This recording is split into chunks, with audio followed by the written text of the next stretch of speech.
राधा। आप आधार मत बोलना, आप राधा राधा बोलना, या आप आधार आधार बोलना तो राधा राधा अपने आप निकलेगा। बोलो आधार, आधार आधार आधार आधार आधार राधा राधा राधा राधा राधा राधा राधा। आप आधार आधार बोलेंगे तो राधा अपने आप आएगा। अर्थ क्या निकला? इस सृष्टि का आधार कौन है? राधा रानी ही सृष्टि का आधार है। इसलिए आधार में राधा रानी छिपी हुई है। जैसे मिश्री में मिठास है पर दिखती नहीं है पर होती है, उसी प्रकार सृष्टि के कण कण में श्री राधा रानी और श्री श्याम सुंदर छिपे हुए हैं। प्रिय भक्तों, आज के ही दिन भगवान श्री कृष्ण ने जब राधा रानी से गोलोक धाम में कहा कि प्रिया जू, अब एक काम करो, हमारी लीला का अवसर आ रहा है, आप जाओ और पतितों को पावन करो। श्री किशोरी जी ने कहा श्याम सुंदर आपके बिना मैं कैसी चली जाऊं, पहले आप जाइए फिर मैं आती हूं ना। श्याम सुंदर ने कहा आपके बिना मैं कैसे आऊंगा, इसलिए पहले आप जाओ। श्री राधा रानी ने कहा कि मैं चली तो जाऊंगी पर आपके बिना देखूंगी किसे, मैं जा रही हूं पर मैं अपनी आंखों को खोलूंगी नहीं। और आज के ही दिन वृषभानु जी जा रहे थे सरोवर के तट से, तो कमल पर सरोवर के किनारे कमल दल पर श्री राधा रानी गोलोक धाम से पहली बार महालक्ष्मी, भगवान की दो पत्नियां हैं, पहली है लक्ष्मी, दूसरी है महालक्ष्मी। जो सीता माता है वह लक्ष्मी है, जो रुक्मणी माता है वह लक्ष्मी है, जो राधा रानी है वह महालक्ष्मी है। ये महालक्ष्मी हर युग में हर बार नहीं आती, ये फर्स्ट बार पहली बार केवल कृष्ण के लिए राधा रानी बनकर आई। कोई प्रश्न कर दे कि रुक्मणी जी तो लक्ष्मी है, फिर राधा कौन है? कई लोग ये सवाल खड़ा करते हैं कि कृष्ण ने राधा से प्रेम किया तो विवाह क्यों नहीं किया। आपकी जानकारी के लिए बता दूं कि राधा और कृष्ण का विवाह तो अनादि समय से हो चुका है। रही द्वापर युग की बात, ये तो अनादि समय से प्रिया प्रियतम है ही, पति पत्नी है ही। फिर भी आप बात करें विवाह की तो ब्रज 84 कोस में भांडीर वट आज भी है।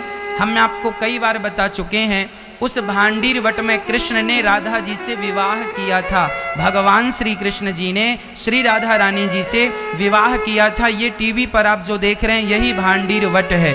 देखो यहाँ पे लिखा है, ये देखो श्री राधा कृष्ण विवाह मंडप भांडीर वट। ये देखो, ये जो लोग जानते नहीं हैं, उन्हें पता नहीं है कि राधा से, ये देखो राधा जी से कृष्ण का विवाह ब्रह्मा जी ने कराया था। आज भी ब्रज 84 कोस में यह भांडीर वट आज भी विद्यमान है। आपको यदि इस कथा का नॉलेज नहीं है, आपको इस स्थान का नॉलेज नहीं है, इसका अर्थ यह नहीं कि विवाह नहीं हुआ। हमें नॉलेज नहीं है, विवाह राधा जी से कृष्ण का हुआ है। कौन कराया है? ब्रह्मा जी ने। कहाँ लिखा है? गर्ग संहिता में, ब्रह्म वैवर्त पुराण में, अन्य पुराणों में यह बात लिखी हुई है कि कृष्ण का विवाह श्री राधा रानी से हुआ है। तो राधा रानी जी का प्राकट्य आज के दिन हुआ, अर्थात राधाष्टमी के दिन हुआ। भगवान श्री कृष्ण के लिए राधा रानी आई और वृषभानु जी ने देखा कि कोई बच्ची पड़ी है, फूल सी बड़ी सुंदर सी, उठाकर ले आए और राधा रानी को वृषभानु जी ने अपने आंगन में लाड़ प्यार किया और वह वृषभानु नंदनी कहलाई, वृषभानु जा कहलाई। वह श्री राधा रानी हम जैसे पतितों को पावन करने के लिए इस धरती पर आती हैं। कोई धोखे से भी एक बार अपनी वाणी से राधे कृष्ण कह देता है, उसके समस्त पाप समाप्त हो जाते हैं केवल एक बार के राधे कृष्ण कहने मात्र से। इसलिए हम जैसे पतितों को पावन करने के लिए श्री राधा रानी इस धरती पर आई। तो ऐसी प्रिया और ऐसे प्रियतम के प्राकट्य उत्सव की आप सभी को फिर से बधाइयाँ, लाखों लाख शुभकामनाएं, लाखों लाख बधाइयाँ। आज राधाष्टमी के दिन में भटिंडा से कुछ भक्तों ने, वृंदावन में वृद्ध माताएं हैं, वह वृद्ध माताओं के लिए एक माँ को जीवन भर भोजन देने का आज के दिन संकल्प लिया है। एक बार सुंदर तालियां इनका सम्मान करते हैं।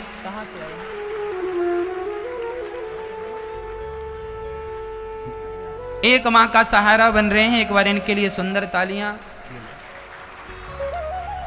आप भी किसी एक वृद्ध माँ को आज के दिन जरूर थामने का संकल्प लीजिएगा, एक माँ का सहारा जरूर बनिएगा। राधा रानी भी माँ है और गौरी गोपाल वृद्धाश्रम में रहने वाली भी माँ है। इन माँओं की सेवा से शायद वो राधा रानी माँ हमारी प्रसन्न हो जाएं, माँ जगत जननी प्रसन्न हो जाएं। तो प्रिय भक्तों, आपको बारंबार राधाष्टमी की बधाइयाँ। बोलिए राधा रानी सरकार की। हाँ, लाडली अद्भुत नजारा तेरे बरसाने में है, बेसहारों का सहारा, बेसहारों का सहारा तेरे बरसाने में है, लाडली अद्भुत नजारा तेरे बरसाने में है। ऐसी राधा रानी जिनकी कृपा दृष्टि हो जाए तो जीवन सफल हो जाता है। बोलिए भक्त वत्सल भगवान की। प्रिय भक्तों, पावन सी कथा में हम प्रवेश करते हैं। भटिंडा के सभी भक्त लोग जो कथा की गंगा में डुबकी लगा रहे हैं, श्री बांके बिहारी सेवा समिति के सभी सदस्यों के लिए सुंदर तालियां तो बनती ही हैं इनके प्रयास के लिए, इनकी मेहनत के लिए। भगवान आप सभी को सदा सुखी रखें, सभी को प्रसन्न रखें और आप यूं ही मुस्कुराते रहें, खिलखिलाते रहें। आपके आंगन में भी राधा रानी की कृपा, श्याम सुंदर की कृपा बरसती रहे। प्रिय भक्तों,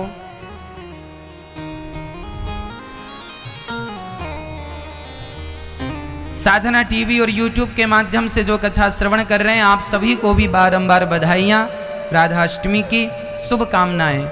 राजा परीक्षित को कलयुग, अब मैं कथा की ओर प्रवेश करूं, बहुत ध्यान से सुनिएगा,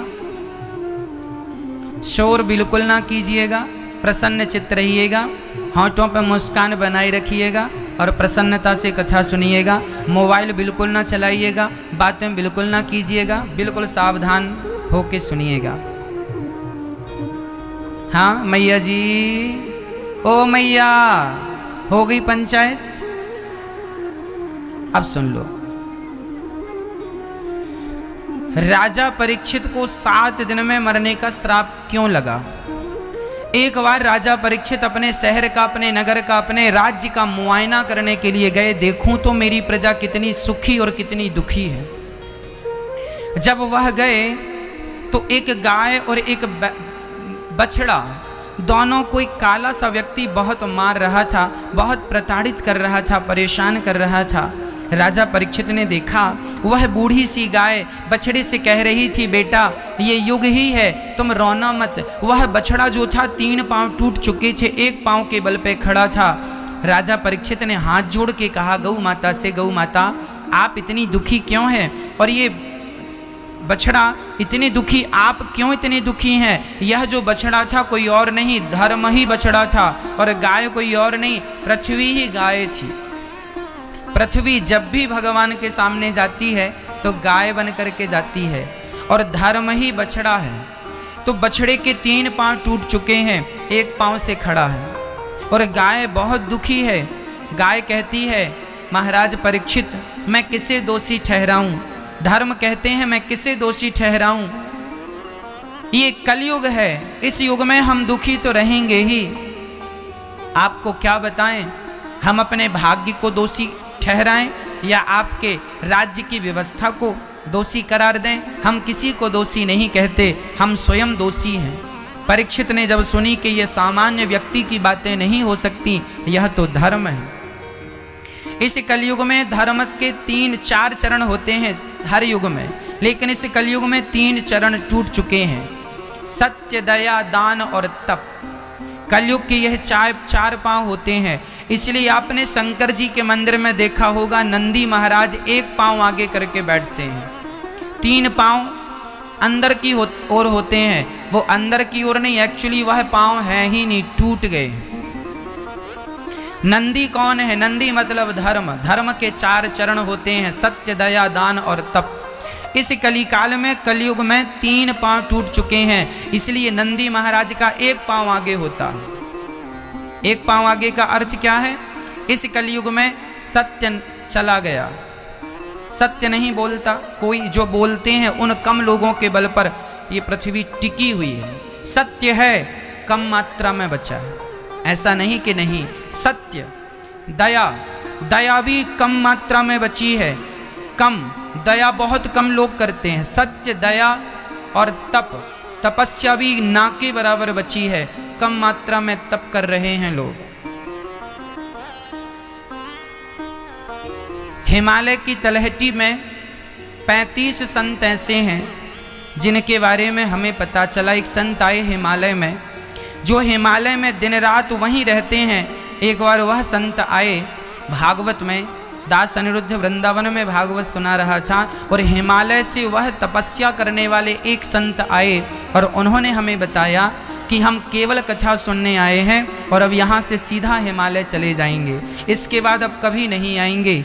कभी कभी मन होता है तो आ जाते हैं, सो आज आ गए हैं, कथा सुनी और वो संत जाने लगे। हमने हाथ जोड़ के कहा, महात्मा जी आप हिमालय में रहते हैं, कहाँ रहते हैं, क्या व्यवस्थाएं हैं और कितने संत हैं? उन्होंने कहा कि वहाँ केवल 35 संत ऐसे हैं, ओनली 35 संत, जो 12 महीने हिमालय की गुफाओं में रहते हैं।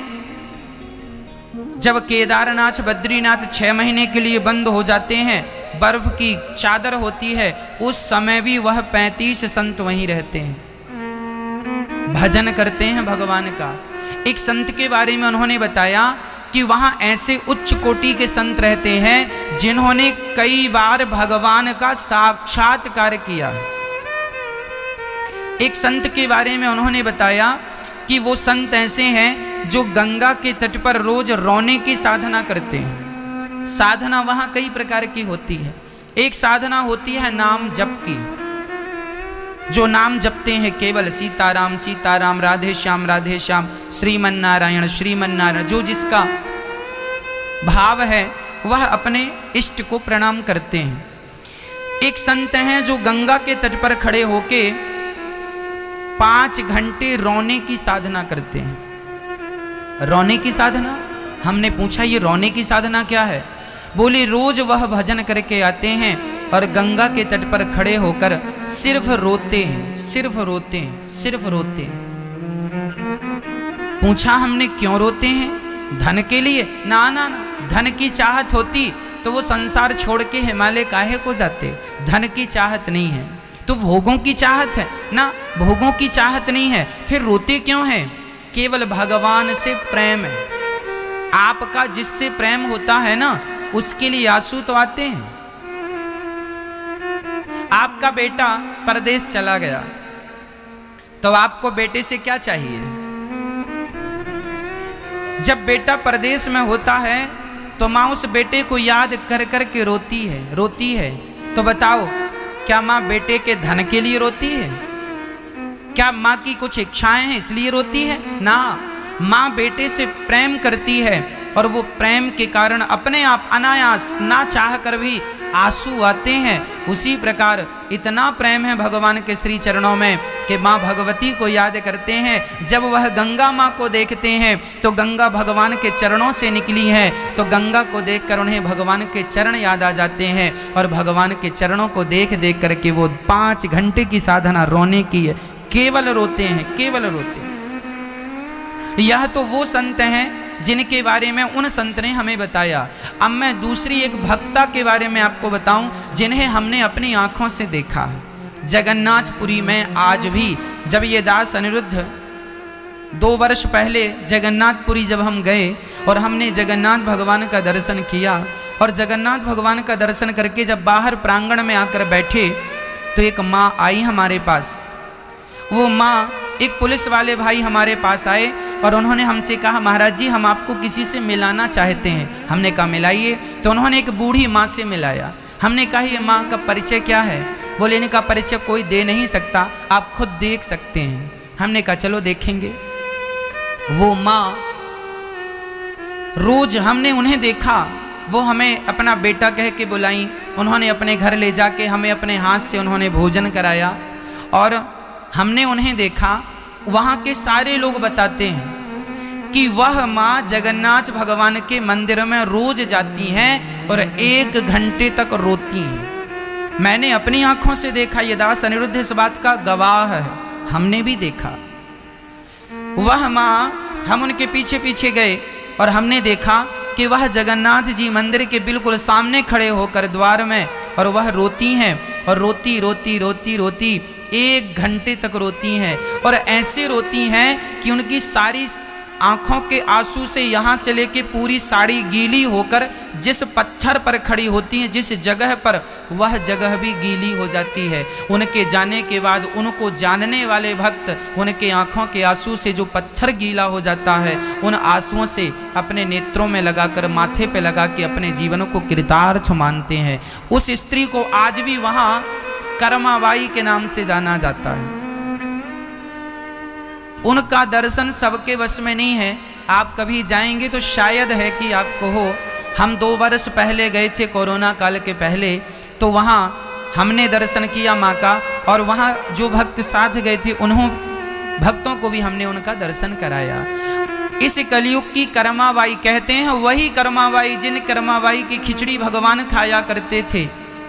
थाली भर के ल्याई रे खींचड़ो, ऊपर घी की बाट की, जीमो हमारा श्याम धड़ी, जीमा व बेटी जाट की। वही कर्माबाई अंत समय जगन्नाथपुरी गई और जगन्नाथ भगवान को अपनी गोद में बिठाकर उन्होंने भगवान को खिचड़ी खिलाया। आज भी जगन्नाथ भगवान को 8 बार भोग लगता है, उसमें सबसे पहला भोग खिचड़ी का होता है। उस खिचड़ी का नाम है कर्माबाई की खिचड़ी। वो कर्माबाई की खिचड़ी जो है, वह खिचड़ी आज भी लगती है। और वह जो महिला है जिसके बारे में हम बता रहे हैं, वह कोई और नहीं, वह कर्माबाई मर के भगवान के घर गई और वही इस कलिकाल में आज भी वो यहाँ धरती पर है और उसे हम कर्माबाई कह करके पुकारते हैं।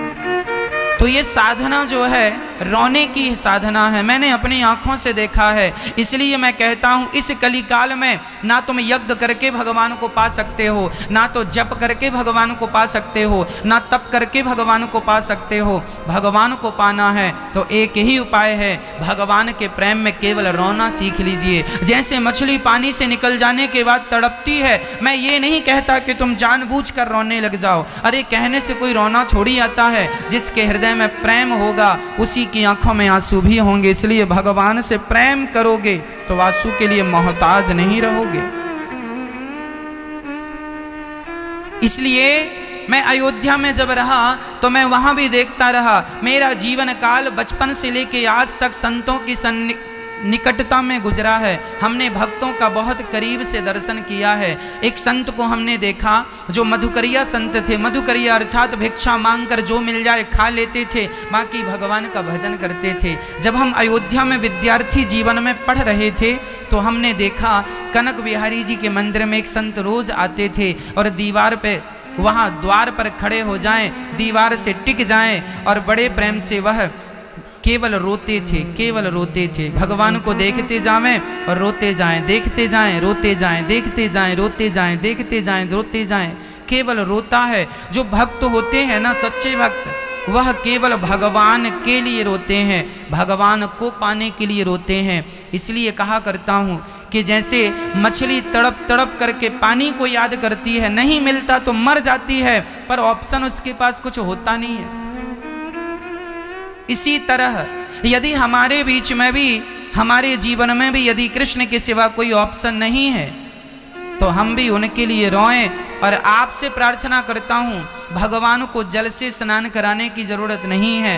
अरे सुदामा जी जब भगवान के दरवाजे गए तो सुदामा जी के चरणों को देखकर भगवान श्री कृष्ण की आंखों में आंसू आ गए और उन्हीं नेत्रों के जल से सुदामा के चरणों को पखार दिया। यदि भगवान भक्तों के चरण अपने नेत्रों के जल से धुलते हैं तो क्या भक्त भगवान को पानी से नहवाए? अरे इतना प्रेम करो भगवान से, इतना प्रेम करो भगवान से कि आंखों में अपने आप आंसू आ जाए और उन्हीं नेत्रों के जल से भगवान का अभिषेक हो जाए। यही हमारी सच्ची भक्ति है, यही सच्चा प्रेम है। राम ही केवल प्रेम प्यारा, जान ले ये जो जाननिहारा।